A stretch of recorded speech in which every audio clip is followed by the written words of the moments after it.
Inilah alasan kenapa banyak orang yang nggak mau makan daging biawak.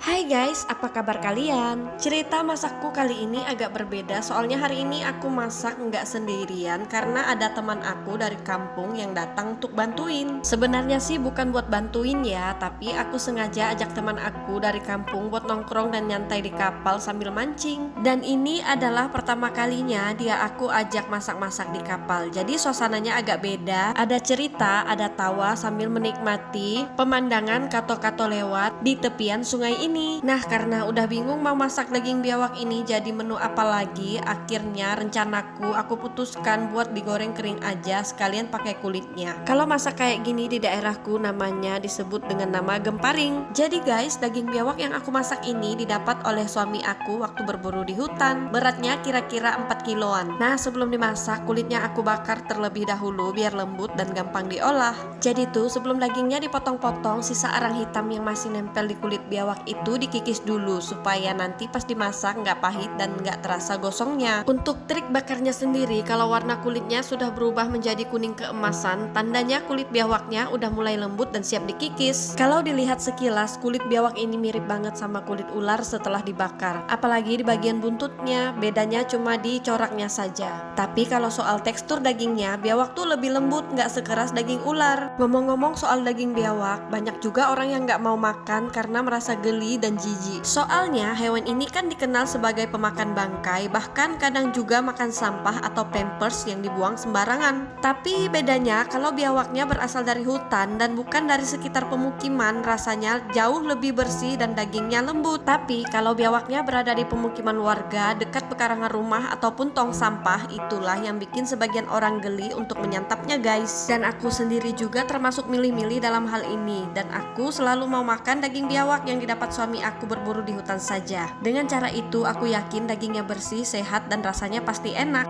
Oke guys, kita lanjut ke proses persiapan masaknya. Setelah daging biawaknya aku kikis, pertama yang aku lakukan adalah langsung memotong dagingnya. Kulit dari daging ini lembut banget ya guys, jadi pas dipotong tuh nggak sesulit yang dibayangin. Jadi proses motongnya juga jadi lebih cepat dan ringkas. Nah, setelah semuanya selesai dipotong, lanjut cuci bersih dagingnya. Karena kali ini aku mau masak biawak goreng, jadi prosesnya jauh lebih simple ya guys. Pertama aku panaskan dulu wajannya, terus masukin minyak goreng yang agak banyak. Soalnya nanti dagingnya bakal aku goreng sampai matang, merata, dan garing di luar. Begitu minyaknya sudah panas, daging biawaknya dimasukin sedikit demi sedikit. Kemudian daging biawaknya cuma aku kasih garam, micin, dan sedikit penyedap rasa saja. Terus diaduk-aduk sampai bumbunya merata ke seluruh bagian daging. Setelah bumbunya tercampur